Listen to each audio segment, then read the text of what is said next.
Ha ha ha. Welcome to Scream Queen, Oh, a boy. podcast about scary movies. From people not typically depicted in scary movies. Were you properly scared by that voice? It's a little gravelly.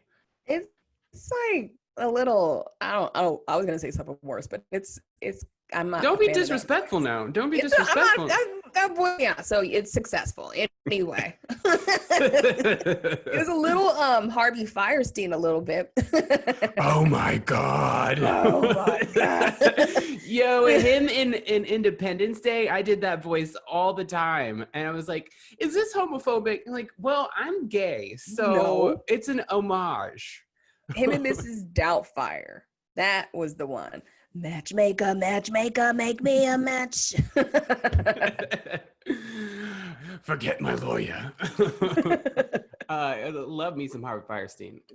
Do you know that Harvey's also a playwright? I'm not surprised at all. Yeah. He's too theatrical not to be a playwright. We stand multi-talented queens in this house. Absolutely. So him and Rip Taylor are like, there's a connection between them two. Like him, Rip Taylor, and Eddie Izzard. Remember Eddie Izzard? He's that comedian used to work. He's like, I don't know if he considered himself trans, but he used to like. He used to dress up like a woman and wear heels on stage. I used to see it as a kid, and it was totally normal to me. I'm like, oh, okay. He likes makeup and he does comedy and he's really funny, you know? And I'm just like, so in my brain, I always process shit like that. It's just, okay, yeah. When I was younger, I didn't know and I was young, okay, I was young. I didn't know the difference between Eddie Izzard and Iggy Pop. In my mind, it was just like I get it. Those cloud names of a human being. Yeah. They were too close to each other. What are you getting up to this week? Or what are you watching? What are you listening to? What scary shit are you into? Well, I finally got into Legendary on HBO Max, and you know, I was questionable about some of the judges they had on there, but overall, like I finished the season finale, and the last episode was filmed on like March 10th, so they had to film it with no audience. And but they really they kind of saved it, like because Meg Thee Stallion's one of the hosts throughout the whole show. Naomi, who's like a queen in the ballroom scene. That's what Legendary is all about. It's about presenting the ballroom scene in New York and around the nation. And so they had just some really dope themes that actually stuck out to me. That they had some really cool horror themes. Like there was a carnival theme and the house of, I think it was, it's Balmain, but they call themselves Balmain because they're the main attraction. And they did a full-on It clown Vogue thing, and it was amazing and terrifying.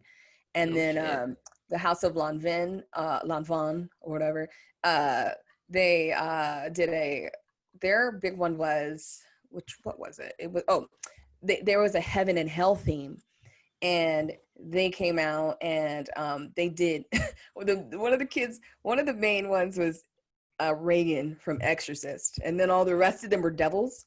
And then she was they were all voguing, and she had this crazy ass big Reagan mask on. It's very, very what the fuck is going on here?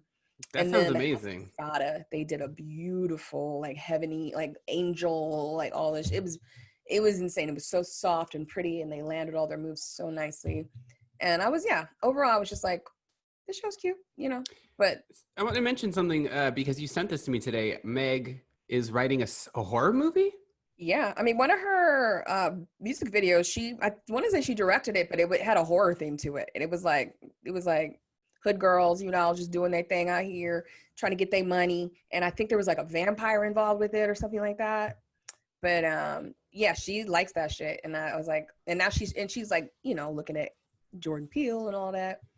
But I just like the idea of her getting and starting her own thing with that. You know, I can't wait to see this. Tell us about your pin.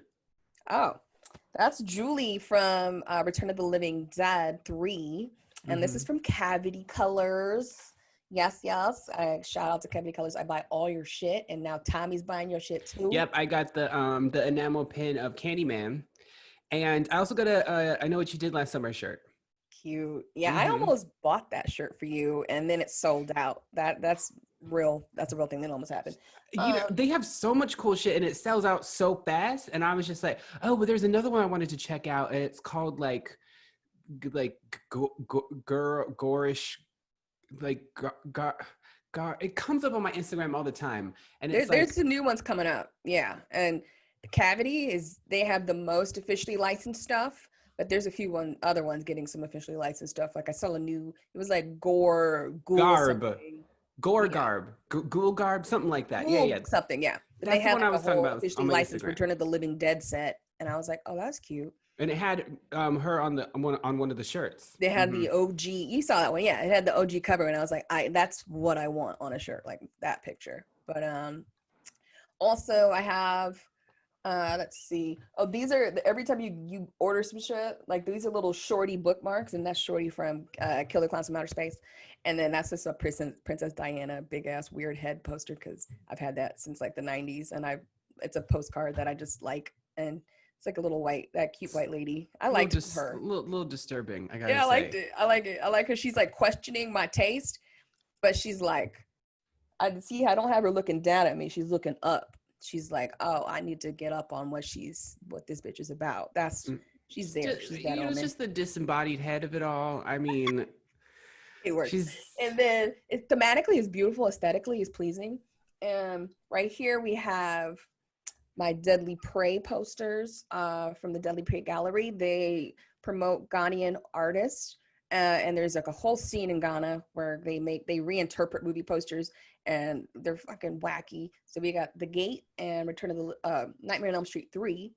And then they throw in posters. So we have Reanimator and The Pit and the Pendulum. looking And good, looking good, looking good. yeah. Styling, profiling. And All then my right. old Massive Attack postcard from Tower Records. This is just shit I could find around my parents' house that symbolized me. So that's all I could find at the moment. Well, now that I'm making this TV money, I've been able to fully have a home office. That's where I'm coming from right now. And I had this folder that was full of all of these old show posters of like readings that I did and bookstores that I've been to and like festivals that I've been at. And there's a little Garfield right there.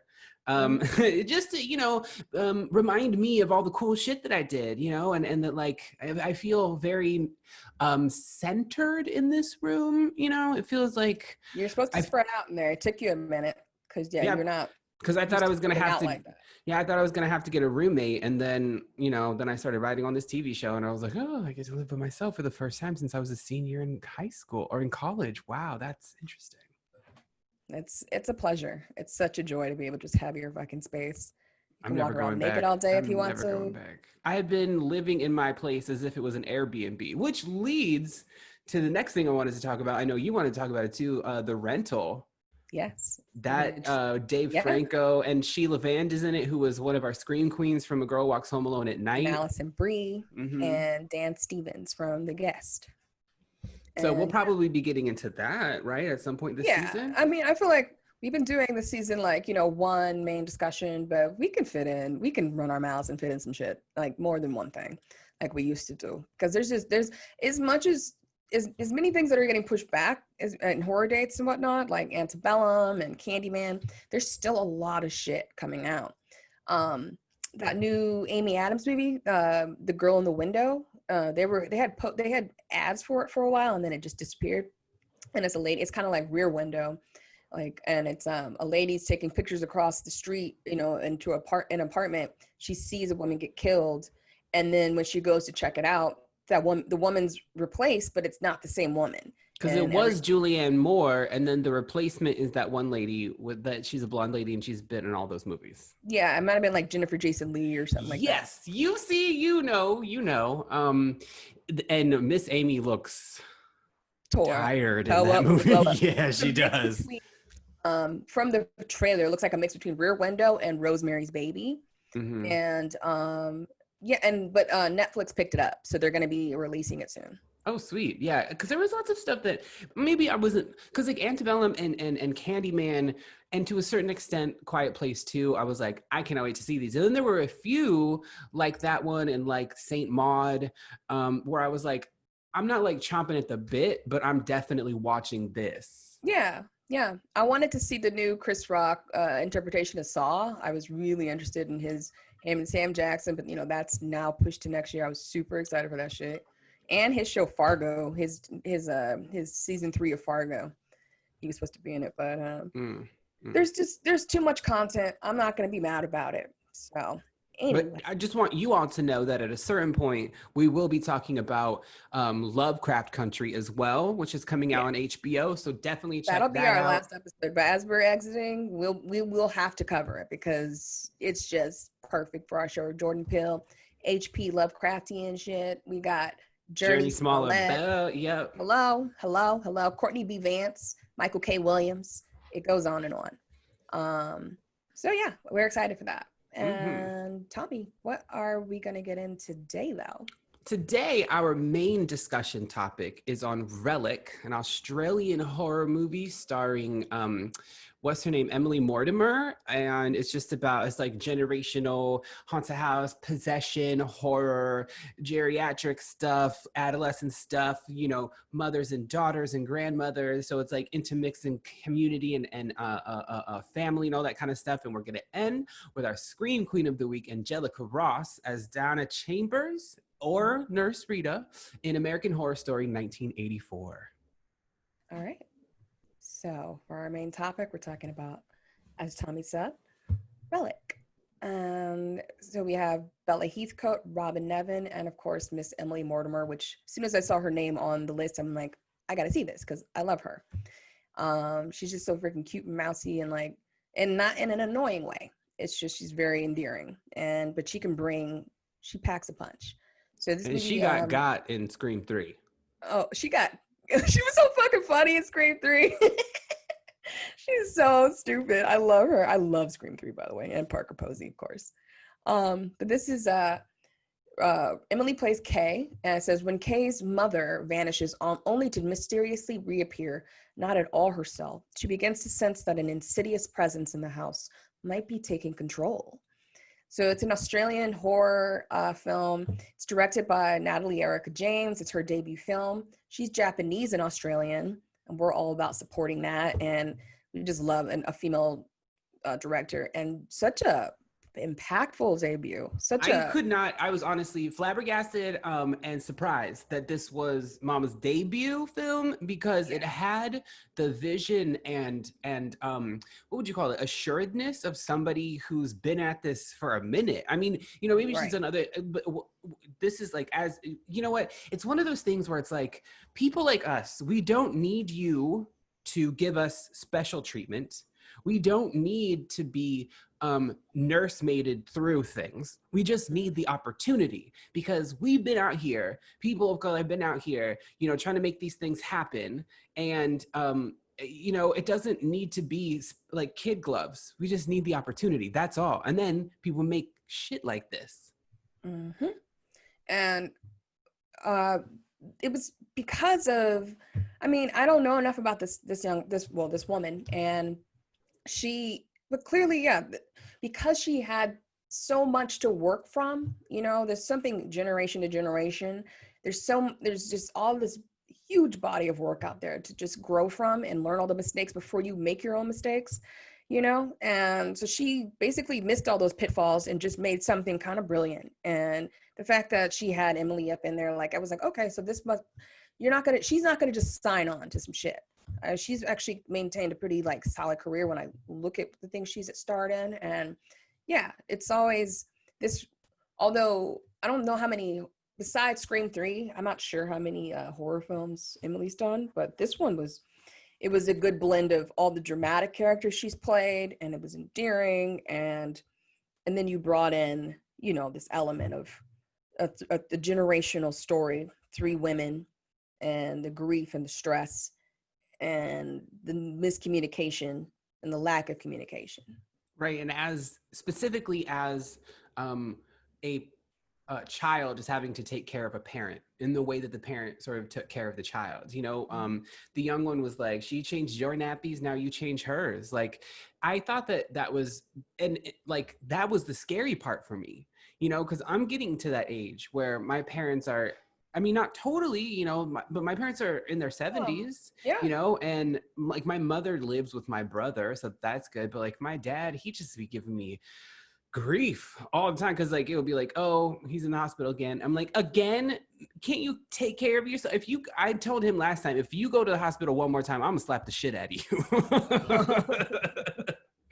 I mean, And also having, that yeah. there's like that whole subtext of dementia as well, because when Kay's running out and she's like, it's not her anymore, it's not her, you know, that was definitely a part of it. And then like for the grandmother, her changing body made Mm. me aware of like how your body alters as you get older, and like those things that like for us in our age right now, like they're kind of bad, or they're not that great, they're not getting better. You know, my knee isn't getting better. It's Yeah. gonna be a plateau, and then it's not gonna be that functioning anymore, you know. And so it made me think so much. As a haunted house movie, which I'm not typically fond of haunted house movies, as a possession movie, I'm not typically fond of possession movies, and like a body horror, which I'm, you know, I'm midway between those. So it's like, it's not like slasher, which is like, I'm there from the jump, you don't need to do too much work, I'm about it. Yeah. That for a subgenre of horror that I'm not typically interested in, for it to be so interesting to me, I thought was a hallmark, another hallmark of like a great filmmaker. It didn't rely on jump scares or certain tropes, although there are, I will say They there's give it this. to you, but then it turns into something else, and it's so much deeper than that. And I that's what caught me off guard. Yeah, and like at that final act where everything goes down, um, the the confusion of, because I've watched it 3 times now, and when Sam enters the other side of the house, we still don't understand, like, how the fuck did she get there, like, how, and it's so disorienting, and but it was on purpose. And then literally when the walls start closing in on her after she's read these post-it notes that her grandmother has left all over the house, trying to remember her own name, trying to remember that, oh, this is who I am, and the things that make me who I am. And then it just completely deteriorates until literally, like, the wall, it's just so claustrophobic. That part scared the shit out of me. I was just like squinting at my screen, like trying to make things out. And it wasn't until you pointed it out that I realized that it was an experiential thing. Like I Mhm. was supposed to feel confused, and like I was like, what is what, you know, They're because not that's what showing you, it's all these behind the back scenes, which makes you really uncomfortable, like, what's behind you, turn around, shit like that. and it made me realize that final act was us experiencing the world the way the grandmother is experiencing it, right? Hmm. Super dark, having to leave like memento, like clues about yourself along the way, and also feeling like the world is closing in on you, you know, like her independence, her livelihood is being threatened, the grandmother's, because you know, the daughter Kay, she knows that like her mother can't take care of herself anymore. If she wanders away for days on end without remembering where she went, it's not safe for her to be alone. But No, Kay also doesn't want to take the responsibility, at least no. initially, of taking care of her mother. She's like, oh, I'm so busy, I can't do it, like da da da da. And so of course the answer to that being a retirement home, which she goes to look at in Melbourne, and kind of we see Kay break down. It was a wonderful scene I thought for Emily Mortimer, to take a look at the facility that her mother would be potentially inhabiting. And they were like, oh, she'll make friends, here are all the classes, like da da da da. And it was like you see that formulation slowly start to come across her mind as she's putting it all together, and she just kind of breaks down in the car and Mhm. realizes that like that limited world is will be the whole world for her mother, who's been independent, who's been taking care of this house, you know what I mean, and who's like an artist. And for an artist to have arthritis, like for a fine artist to have arthritis, or for a fine artist who Yeah, uses their hands making it, for them to to have lose that. arthritis, Yeah. yeah, I mean, that's so incredibly sad. And it just made me think too, like in a retirement community like that, when she was like, oh, she'll make friends, it's like, but you're there to die, you know. I mean, that's like my interpretation of it. I mean, you're also there to live, right? But No, that but people have just, I don't know what to do with you, so let me put you here. And that's what that place symbolizes. Yeah, yeah. But absolutely. then I saw the arcs of the daughter and the mother, the youngest daughter and like and Emily Mortimer kind of crisscross, because initially the daughter Sam, she's like, well, we'll take care of her. I'll move in here. It'll be fine. We can do this. She And walked into it super naively, which is also very annoying, yeah, you know. and realizes that actually, no, they're not enough. They can't do it on their own. Grandma is too far gone. Either like her dementia is too far gone, or she's been inhabited by this creature and is too far gone. I mean, when she starts stabbing her own self in her chest and her face, I'm like, Well, I mean, the beginning of the bruise and, you know, that whole spread, like the low key violence and the gore, it was played in such a way, and it was never too overt. I mean, they only really go for it at the end, and they throw in that shit, you know? oh, when Grandmama leg break open, her bone come out, I was like, but they I was didn't. like, But it was a flash. It wasn't like we weren't. It wasn't gratuitous. You know, it was just enough. it was fucked up. That It whole was scene is scary. I literally, that whole last scene, I loved it. It is legit scary. It's not super gross, but I did find it really, the makeup, and also shout out to the makeup department. Angela Conti, Tristan Lucas, Danielle Ruth. Tristan also worked on Preacher and Pacific Rim, and just a lot of different, I think Alien Covenant. And it's a lot of practical effects in this. There's not a lot of CGI in this movie at all, actually. Just a lot of camera effects and whatnot. But that last scene, when like, again, like they're shooting from behind and Emily's trying to bust down the wall, trying to break through, and then when she pushes Sam through, and then she starts getting pulled back, and then Grandma runs out, and then just her on top of her and her face, like it is crazy. And you watch the stages of this person, like you said, it plays into the dementia, and like when people start coming in and taking over your life, you know, it's like all of a sudden you're a child again. And so yeah, by the end of the film, you know, she is basically back to being, she is in her new flesh. Her daughter has to see her, you know, and finally understands, you know, this is her. I'm you, you were me.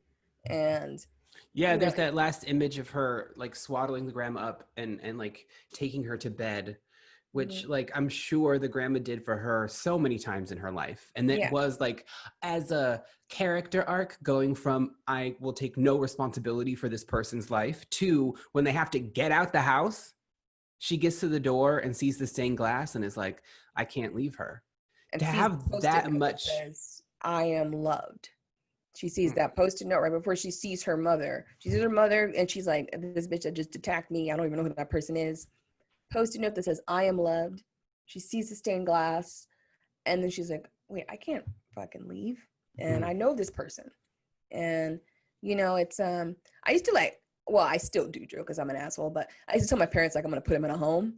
And, and they would just get really mad about it. But I'm like, keep acting up. I'll put your ass in a home. But I would never. And one day I stopped saying that joke because I legit would never do that to them. And the day that I realized I might have to be the person that takes, you know, has to take care of them, I'm ready for it. And I've low-key been experiencing it during COVID and being here with my parents.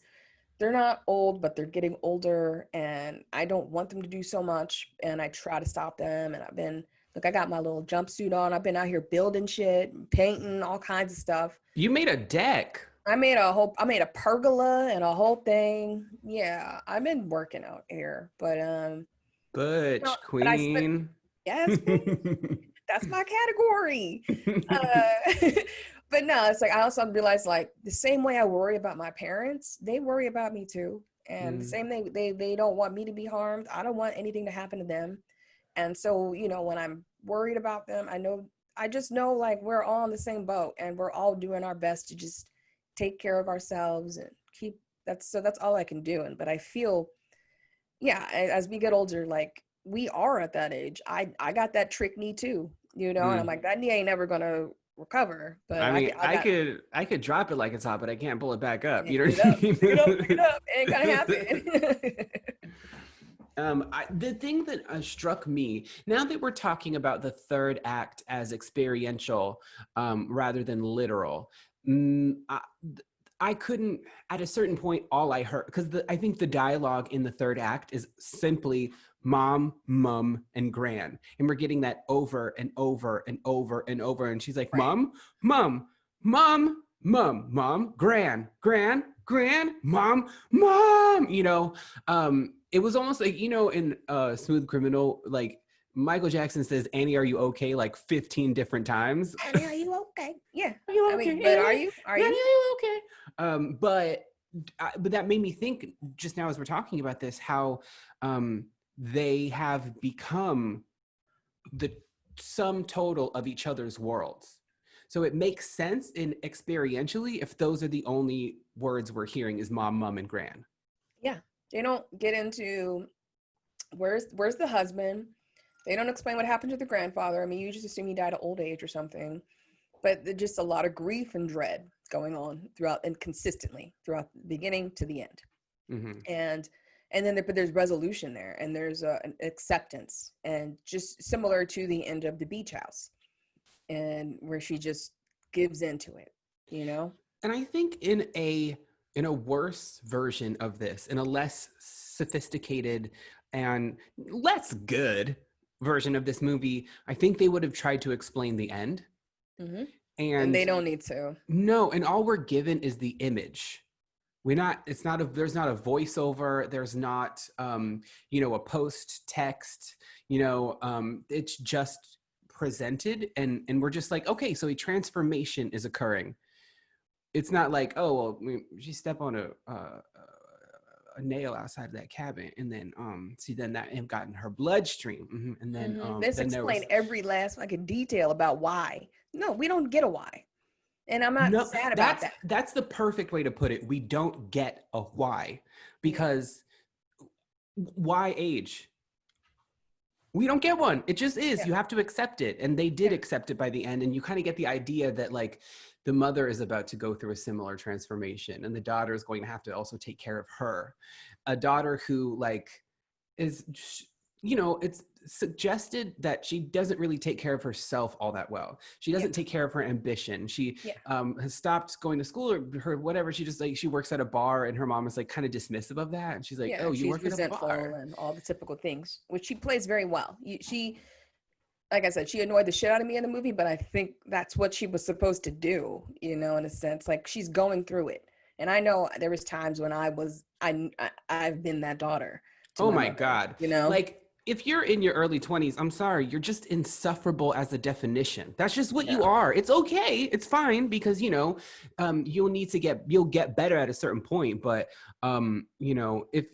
if you're pretending you are mature, you're just precocious. You'll have to I saw this tweet or this Instagram that was just like, young 23 trying to relate to, or young early 20s me trying to relate to late 30s me. You're going to have to go through some kind of mental breakdown. You have your heart stepped on 6 or 7 more times. You'll have a minor incident with alcoholism, and you'll have to hit several rock bottoms before you can come speak to me. And I was like, right. Right. Like, you haven't been through it. And, there are people around this world who have completely different life experiences by the time they're, just little children. And, but you can't compare those things. But there's still a maturity that is just innate to everyone. There's just certain levels that we don't reach until we've experienced love and just these basic concepts, and really process them, and really been through it a few times. It's like, I don't care how mature you are, how, what you've been surrounded by, like, it takes time, and you have to really meditate on these things. What did you learn from these experiences? What do you have to give after you've learned these experiences? I think what you're talking about is grief. You've had to experience like several cycles of grief. Yeah. And that, like, because when you have to see yourself through a cycle like that, you are different by the end. Mm-hmm. Once you've reached that last stage of grief, which is acceptance, which is kind of what they have to go through in this movie, right? There's denial, there's bargaining, there's anger, and ultimately there's acceptance. I didn't think about that before, but this is a grief process movie, ultimately. Yeah. even though it's got elements of horror or whatever. And I think we get the idea that like maybe Sam hasn't gone through a Enough. grief like this before. Yeah. And that like because of it she is overly optimistic. And it's like I would like to say that it is pure optimism, but it's just naive. It's super naive. Yeah. It's not even cute. I'm too jaded to say that shit's cute. That's not real. You know, That's why, I mean, you know, I don't as I'm looking at myself on the Zoom call, you know, I'm aging very well. But I get these 20 somethings come into my mentions or like try to message me and stuff. And it's like, I'm sorry, honey. Like, I know it doesn't look like we're that different from each other in age, but like we are worlds apart. I do not have time for your rambunctious ass. Do not have time. Rambunctious. Thank you everyone for viewing, and thank you for Relic Australia. Thank you for that. You have given us some great things. Babadook and all that. I think what I always think Wolf Creek. with Australia, and there's all of them shits that happen in the fucking outback. You know what I mean? Terrifying. Like, why are you going out to the Don't go to Outback Steakhouse before you go to the Outback. They tried to warn you with these films. If you go there, somebody will eventually paralyze you and then kill you while you're fully awake. So I don't know what to say about that. Other than Relic, love you. I'll buy the t-shirt. Good job, Natalie Erika James. We are so fucking impressed. Okay. So we got our Scream Queen of the Week. It's going to be Miss Angelica Ross as Donna in American Horror Story 1984. So take it away, Tommy. So 1984 is obviously the latest iteration of American Horror Story, Ryan Murphy's brainchild. Dre and I actually saw this in real time last year as it was coming out. And, I was really, really interested in this premise because it's supposed to be like teenagers and slashers, like an 80s throwback. And I was really excited to see how Ryan Murphy was going to fuck this one up. Yeah, because we know better. But anyway, so it basically takes place mid 80s, a group of teens at a Camp Redwood. They're camp counselors, and they get picked off one by one, supposedly, or by Mr. Jingles, serial killer, so known because you hear the jingling of his keys. He also takes as a keepsake one of the ears of each of his victims, which is gross. Yeah, and cliché, the kids, but fun. Yeah, the kids get to Camp Redwood, and they're met by Nurse Rita, Angelica Ross, and she tells them the story of Mr. Jingles, and they meet Margot Booth, or whatever her name was, who's like the owner of the camp. And so it starts off with a fairly simple premise. Oh, and then what's his name comes up and he has a huge dick. Anyway, there's a very simple premise that then at every given turn, Ryan Murphy takes and adds like 5 new branches. And it's like until there's like Richard Ramirez, and then like that other dude is a serial killer, and then there's like ghosts and people come back, and then like more people die, and then it turns out that Nurse Rita is actually psychiatrist Donna Chambers, and she actually let out Mr. Jingle so she could watch him do his stuff in real time, and she like gives him Emma Roberts' character as like to watch her die, and then ends up befriending Emma Roberts, and then ends up saving Emma Roberts from the death penalty, and then ends up going on like a joyride with her, and like, which is the part that I enjoyed, was like the two of them having fun in games. That was a great episode because it was just like camaraderie and female friendship and all this kind of stuff. And then she facilitates revenge, and then like 20 years later she visits her, and it's just like, and then there's like this whole other thing with like the with Mr. Jingles and Mr. Jingles' son, and like Robert Ramirez, the night stalker, wants to kill Mr. Jingles' son, so they keep him on the camp. And then there's like the grandmother who like lost one of the kids, and like that's Mr. Jingles' mama, and then she sees the grandson, and who's like Finn Wintrock, whatever his name is, and turns out his life has been bankrolled by Emma Roberts' character. And then like it's just, and it goes on and fucking on, and it's too much. And his shows are like, they give him like too many episodes. They should be 6 to 8 episodes or something, because he gets carried away. He does not understand less is more. He does not understand that concept. But a stop clock is right twice a day, and he got it right with, in my opinion, he got it right with Roanoke, because that was a thing that like expanded upon its initial premise in a way that seemed grounded. That story was written for the way his crazy ass brain wants to do too much. It was too much in the perfect way for, it matched. Yeah. But that one or two, he did that twice and didn't get it right so many other times. But well, you're right. And fucking Gaga. but what I like about Donna Chambers is that in as much as one of these characters gets one in a Ryan Murphy project, she gets a character arc because she starts off as an antagonist, as an enemy of the main character. These are the two mains are basically Angelica Ross and Emma Roberts, and they start off as an antagonistic. She wants to see her get murdered, so that's not your best friend. But like the arc of her character ends in redemption and a real friendship, because then we start to realize that Donna Chambers is obsessed with serial killers because her father was a serial killer and killed himself in front of her, and so this obsession has led to some questionable judgment calls, much like Eve Polastri in Killing Eve. But she sees the error of her ways and course corrects. And ends up. It's a fun twist. I wasn't mad at that twist. It was like if you had omitted a few other bullshits and just focused on that storyline, and maybe I didn't need to like get hints as to that's what's going to come, but there was just so much that distracted you from caring almost, like it overshadowed her story, because she's super powerful. She's really great on screen. I mean, if we're talking about like RELIC being something contained in about the relationships of 3 people, this is like 40 people. and they want to give you the backstory on everybody, and it's too much. Some of these characters don't matter. They get killed, and then they're just hanging out being bitches for the rest of the show. Like they don't matter. I also want to give reference to John Carroll Lynch, who's Mr. Jingles. He was also basically the Zodiac killer. It was kind of alluded in the Zodiac movie. And Jake Gyllenhaal is the one who kind of cracks the case and figures out, that's him. And if you remember the last scene, he walks into this hardware store, this store that John works at, and he's like, "Why is this kid here looking at me? I recognize him." And it's like it goes from this look of, "I recognize you," to, "Oh, I like," his face just changes. Like, "Oh, I know why you see me. Like, you know who I am," and it's terrifying. But also Jake, who was part of that, just happened to produce RELIC, which we just talked about, which is just funny and a happy coincidence. John Carroll Lynch, famously 6'3". And we guessed, I said 6'2", you said 6'4", so right in the middle. We were both right. Yeah.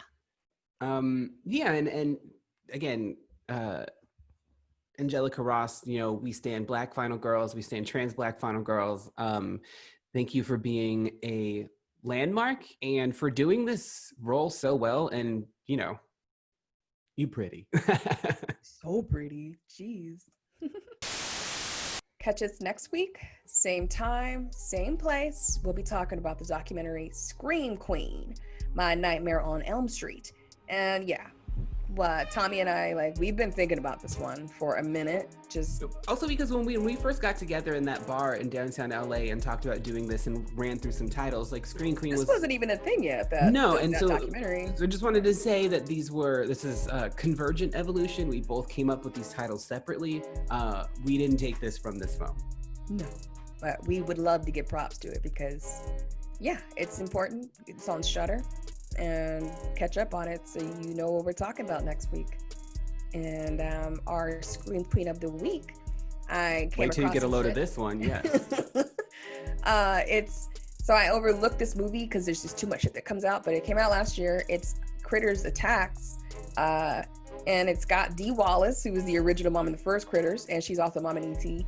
And it stars Tashiana Washington, and she's the star of the movie, and she plays Drea. Fucking weird. I don't know how I missed this. She's also she's in an episode of Betty, which I haven't seen yet, and I need to go back and watch Betty on HBO. I love Betty. I mean, Hard Femmes, 100% all day. I mean, like Skate Kitchen too. So I was gonna like Betty. I love Skate Kitchen. Yeah, I think she's in Skate Kitchen as well. But very interesting. But that's gonna be Miss Tashiana Washington, Critters Attacks, Scream Queen, My Nightmare on Elm Street. Yes, Check it out. So catch up. Scream Queen is produced by Alexandra De Palma and Domino Sound. With theme music by Doc Allison. My name is I'm Ready to Fight a Motherfucking Washington. Oh, I said that wrong. I am Drea. I'm ready to fight a motherfucking Washington. And you can find me on the gram at Hey Girl Hey. That's HeyGrlHey. And I'm Tommy. I miss sucking dick Pico. You can find me at Hey Teebs on Instagram, not on Twitter, because I'm not gonna be on Twitter for a long time. I'm not into doom scrolling, and I don't need that mess in my life. But I'm back on Instagram, and that's at Hey Teebs, HeyTeebs. And you can find us on Instagram at Scream Queen Podcast. And online at screeemqueenpodcast.com. Send us some love notes at screeemqueen@gmail.com. That's SCREEEM queen@gmail.com. And in the scary movie of your life, you better scream, Queen. That was so in sync. It was basically there. We accomplished the impossible. That we was were perfect. in sync. Oh, the fucking gnat. Anyway. All right, let's get out of here. It's hot in this motherfucker.